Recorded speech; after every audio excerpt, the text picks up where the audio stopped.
Hola a tots, m'agradaria no haver de fer aquest vídeo, m'agradaria que aquest vídeo haver parlat d'una altra cosa, m'agradaria que aquest vídeo fos una cosa més informal, més divertida, poder repassar els millors moments de la història del Barça, però és un vídeo una miqueta urgent, és un vídeo una miqueta d'última hora, és un vídeo una miqueta...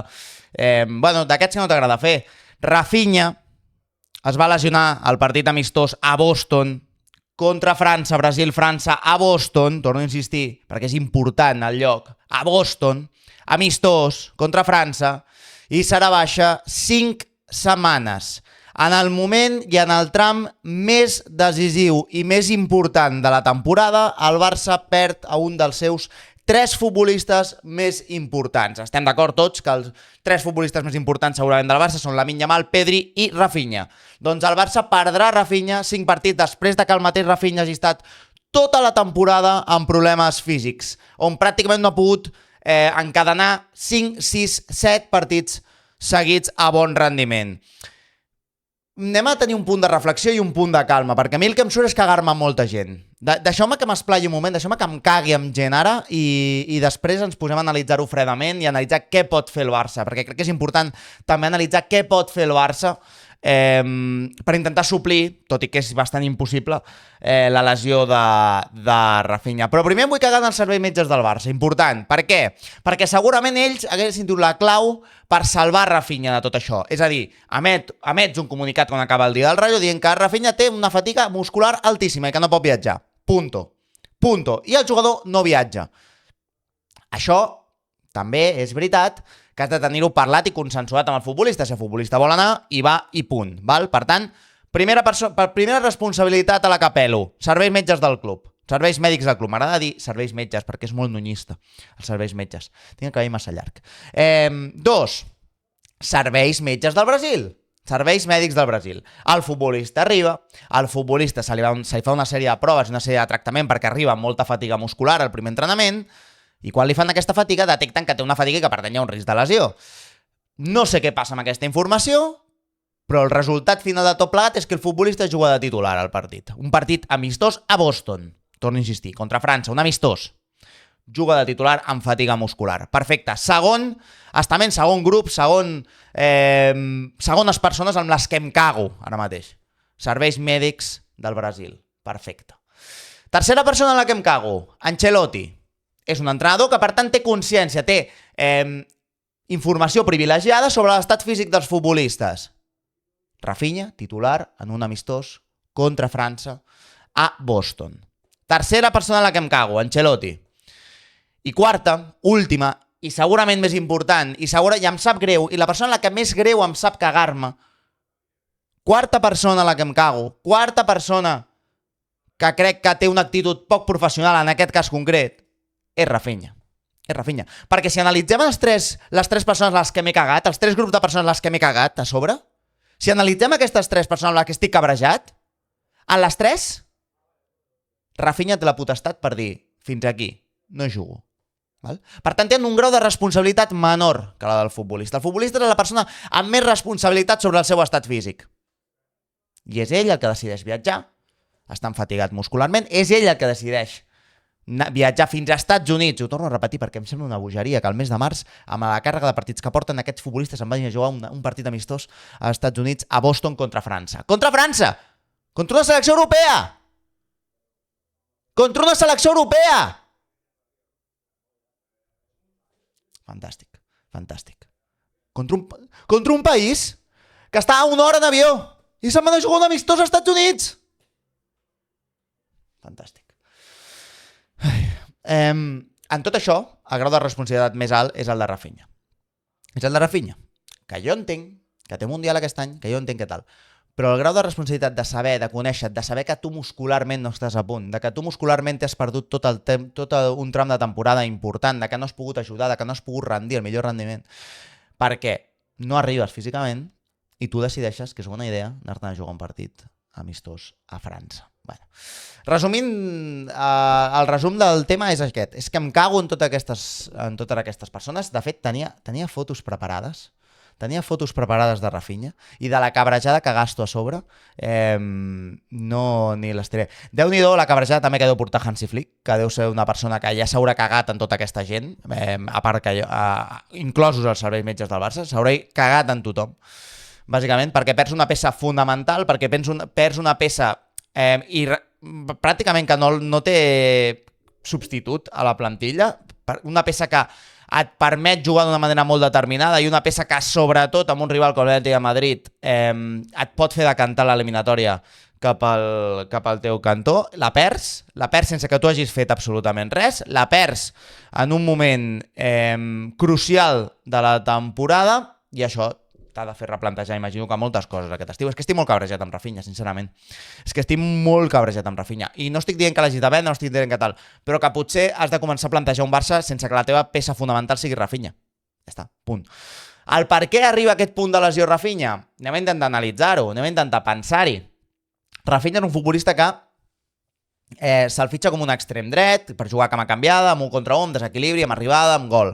Rafinha no és res d'això. Rafinha es reconverteix en el Barça perquè entén que si vol jugar a primera elit europea, a primer nivell mundial i ser un dels millors futbolistes del món, que ho és, ha de fer-ho des d'un altre perfil de futbolista, és a dir, des d'un futbolista molt físic, des d'un futbolista que no reguli els esforços, des d'un futbolista que amenaci a l'esquena de la defensa rival i que en el seu esforç, en el seu desgast i en el repetir esforços contínuament i en aquesta facilitat que té per la repetició d'esforços, el fa ser un futbolista top, perquè no hi ha futbolistes d'aquest tipus que repeteixin tants esforços amb tanta qualitat com ho pot fer Rafinha.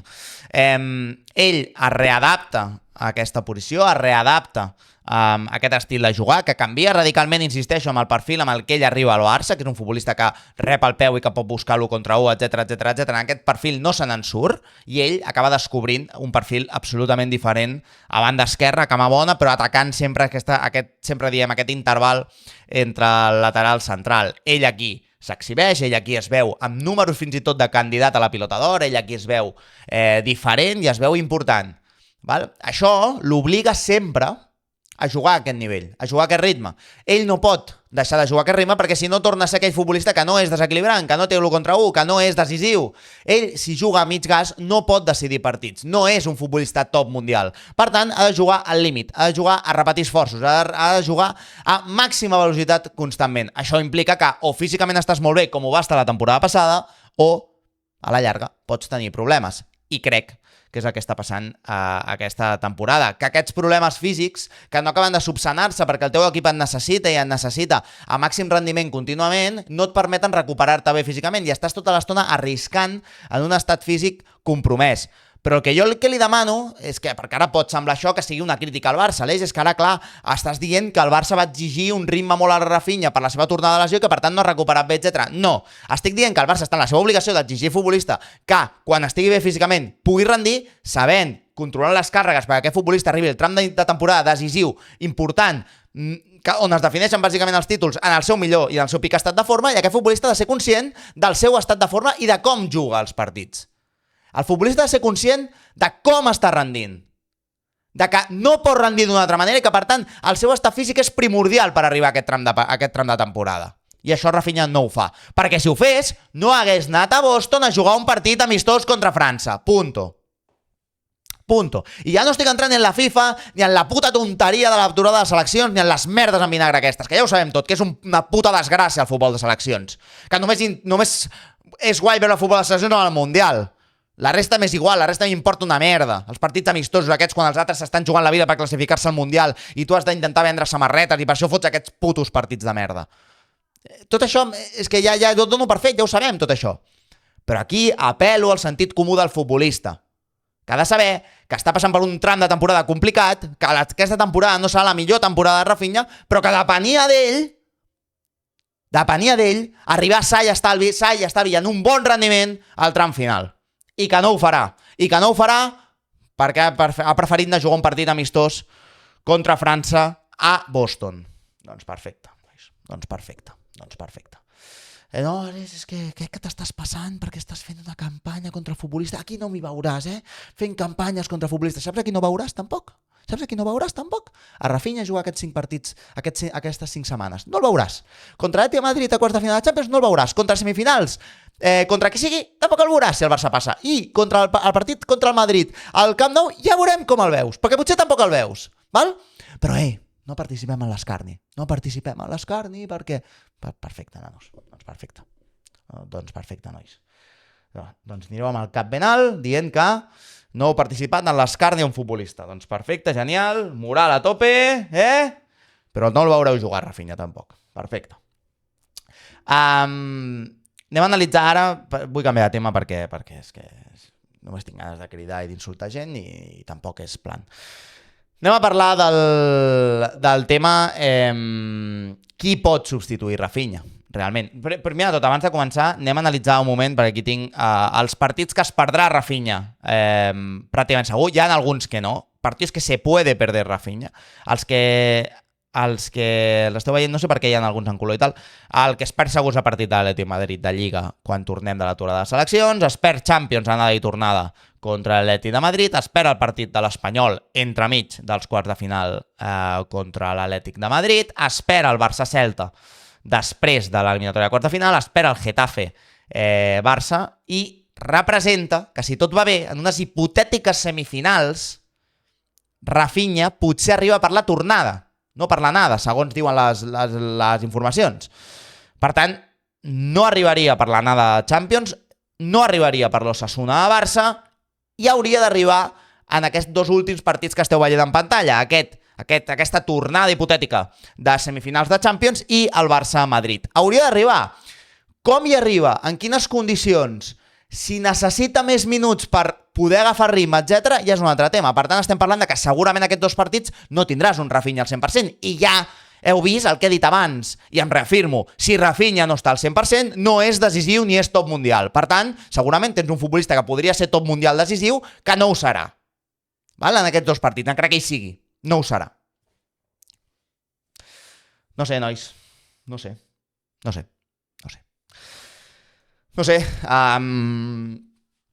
Important plantejar-nos els objectius d'aquesta temporada, important plantejar-nos que potser l'objectiu ha de ser assegurar la Lliga, que potser l'objectiu ha de ser fixar-nos molt a la Lliga i no dosificar tant els partits de Lliga i no centrar-nos tant a la Champions. I la Champions, òbviament, l'has de competir i, òbviament, tens les teves eines per poder eliminar l'Atlètic de Madrid, etc. Serà més complicat sense Rafinha, però ho pots fer.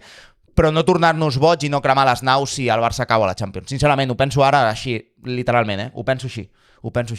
Ja em semblaria que no seria una desgràcia que el Barça caigués a la Champions amb tots sants, per com ha anat la temporada i per com està costant tot, però ara crec que hem de tenir més que mai mirada llarga i que assegurar la Lliga senta bases d'un projecte guanyador a llarg termini. I crec que hem de començar a mirar això. Qui són els possibles futbolistes que poden jugar al lloc de Rafinha? A veure, el canvi habitual, el futbolista que tots creiem que pot ser el substitut natural en aquell lloc de Rafinha, tot i que no s'hi assembla massa i que la seva manera d'atacar els espais, etc., és diferent, és Rashford. És Marcus Rashford, que no ve jugant últimament, que està segurament fora de ritme, ha anat convocat amb la selecció anglesa, ahir li vaig veure un parell de highlights i se'l sembla que se'l va veure ràpid, però tampoc tinc gaire opinió sobre ell, sobre com està, vull dir, futbolísticament. És un futbolista diferent, és un futbolista que és una moneda a l'aire, sempre ho diem, per tant, et pot sortir cara i et pot sortir creu, i si et surt creu és un futbolista que resta, si et surt cara és un futbolista que pot ser decisiu, punt. Però no és aquesta continuïtat i no és, sobretot, aquest esforç sense pilota i aquest desgast i aquesta repetició d'esforços que et dona Rafinha. Això no és Marcus Rashford. Sí que és un futbolista que en certs moviments, atacant l'esquena dels futbolistes rivals, et pot semblar més a Rafinha, però és diferent. Després hi ha un altre encaix que jo crec que no es donarà, que és que o Dani Olmo o Fermín, crec que aquest és més viable. El que volia dir és que juguin en fals 9, que crec que és l'escenari menys probable, perquè crec que Hansi Flick no hi creu, i que crec que Hansi Flick, ja ho vaig dir l'altre dia, morirà amb la seva, i amb la seva vol dir morir amb Lewandowski, morir amb Ferran. Al davant, concretament crec que morirà amb Lewandowski, al davant, d'aquí el que queda de temporada, el forçarà molt, i el fals 9 no l'acabo de veure, no sé que sigui un partit de Lliga, més en partits de Lliga que no en partits importants, sincerament.